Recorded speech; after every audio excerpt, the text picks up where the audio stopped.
আলোচনা নিয়ে আসছেন। এই সুন্নাতের অর্থটা কি?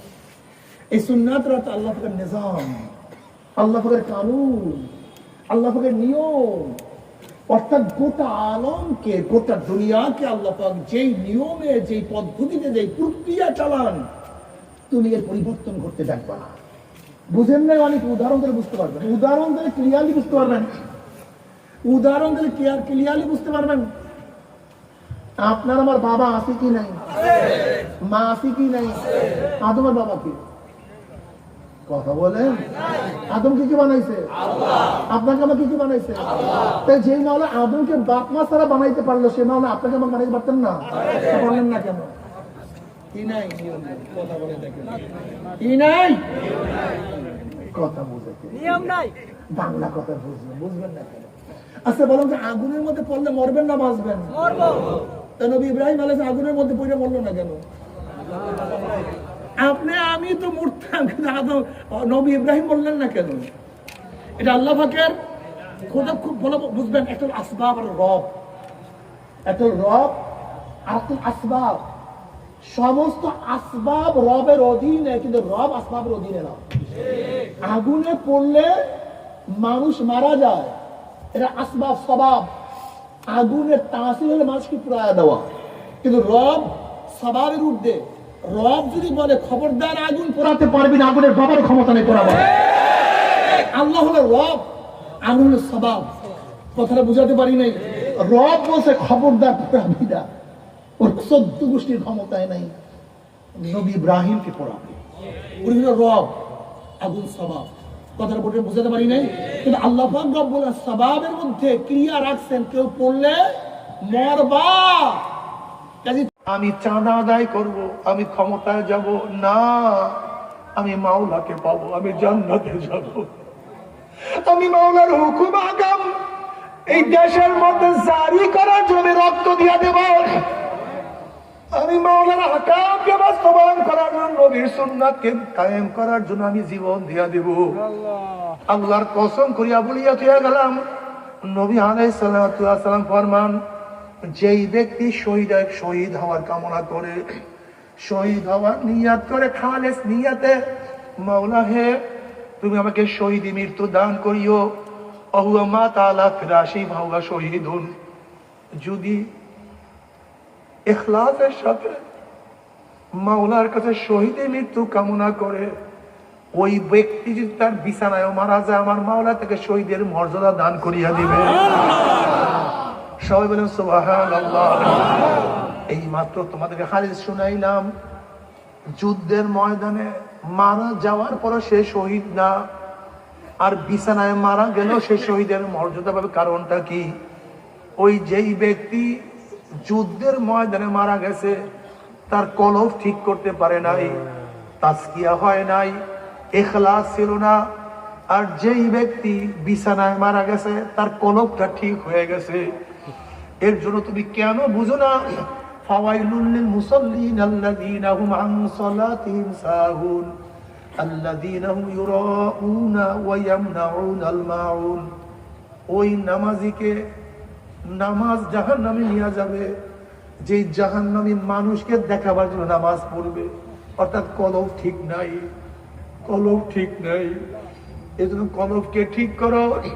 এই কলবকে ঠিক করার জন্য একজন আল্লাহ ওয়ালার কাছে যেতে হবে। আল্লাহ ওয়ালার কাছে ছাড়া কলব ঠিক হওয়া সম্ভব না। আল্লাহ পাক কালামে পাকের মধ্যে ফরমান, ইয়া আইয়ুহাল্লাযীনা আমানুত্তাকুল্লাহ ওয়া কুনু মা'আস সাদিকিন ওয়াত্তাবিউ সাবিলা মান আনাবা ইলাইয়া ইত্তাবিউ মান লা ইয়াসআলুকুম আজরান ওয়া হুম মুহতাদুন। জোরে বলেন সুবহানাল্লাহ। যদি মাওলাকে রাজি খুশি করিয়া মাওলাকে রাজি খুশি করিয়া কবরে যাইতেই পারো, এই চরমুনাই ময়দানে কেন যাও? মাওলাকে রাজি খুশি করার জন্য। চরমুনাইয়ের ময়দানে কেন যাও? গুনাহ থেকে নিজেকে বাঁচাবার জন্য। চরমুনাইয়ের ময়দানে কেন যাও? কিয়ামতের ময়দানে আরো সিনেজার জায়গা পাওয়ার জন্য। চরমুনাইয়ের ময়দানে কেন যাও? জান্নাত পাওয়ার জন্য। চরমুনাইয়ের ময়দানে অন্য কোনো উদ্দেশ্যে গেলে তোমার সমস্ত কাজ বেকার হয়ে যাবে, নষ্ট হয়ে যাবে। যদি মাওলাকে রাজি খুশি করিয়া কিয়ামতের ময়দান উঠতেই পারো, আমার মাওলা জান্নাতের ব্যবস্থা করিয়া দিবে। আর যদি মাওলাকে রাজি খুশি না করিয়া কিয়ামতের ময়দানে উঠো, লাথি মারিয়া জাহান্নামে ফালাইয়া দেওয়া হবে। জাহান্নামে পড়ার পরে 1 বছর, 10 বছর, 20, 30 বছর না, 70 বছর পর্যন্ত, 70 বছর পর্যন্ত আগুনের নিচে যাইতেই থাকবে। ডাইনে আগুন, বামে আগুন, উপরে আগুন, নিচে আগুন। আল্লাহ আমাদের সবাইকে মাফ করিয়া দাও। তবে মুমিন মুসলমান বলতে সবাইরই মনে চায় গুনার থেকে ফিরিয়া নেক আমল করিয়া মাওলার জান্নাত, কিন্তু সবাইরই যাইতে মনে চায়। গুনাহ নিয়া মাওলার জাহান্নামে কাউরি কিন্তু যাইতে মনে চায় না। কিন্তু কেনই বা আমরা নেক আমল করতে পারি না? কেনই বা গুনার কাম ছাড়তে পারি না? এর মূল কারণ আপনার এবং আমার পিছনে নফস এবং শয়তান লাগিয়া রইছে। এই নফস এবং শয়তান থেকে ফেরার জন্য যে কোনো একজন হক্কানি আল্লাহর ওলির হাতে হাত দিতে হবে রে বাবা। খবরদার, বর্তমান জমানায় পীর মুরিদের নামে ভেজাল, ব্যবসা, দলাদলি, হিংসা, হাসাদে পরিণত হয়ে গেছে। সমস্ত আল্লাহর ওলির একমত, যেই পীরের 5 জন মুরিদের মধ্যে কম পক্ষে 3 জনকে দেখবা আলহামদুলিল্লাহ সুন্নাত মুআফিক আমল আখলাক মজবুত হয়ে যাইতে আছে, গুনার কাম ছাড়তে আছে, নেকের আমল ধরতে আছে, কলম নরম হইয়া চোখে পানি আসতে আছে। বৃক্ষ তোর নাম কি, ফলে পরিচয়। আমি চরমোনাই বুঝি না, চরমোনাইয়ের দাওয়াত, প্রশংসা, প্রচার, প্রসার করার জন্য আসিনি রে বাবা। চরমোনাই যাওয়ার তোমার কোনো দরকার নাই, কোনো দরকার নাই, কোনো দরকার নাই। তুমি যার কাছে গিয়া পারো গুনার কাম ছাড়ো, নেকের আমল ধরো, কলম নরম করিয়া চোখে পানি নিয়া মাওলার কবরে যাইও। যেরকম দুনিয়ার ঘরে আগুন লাগলে পানি ছাড়া নিভানো যায় না, ঠিক তদ্রুপ তোমার এবং আমার গুনার দ্বারা যে জাহান্নামের আগুন জ্বলিয়া রয়েছে,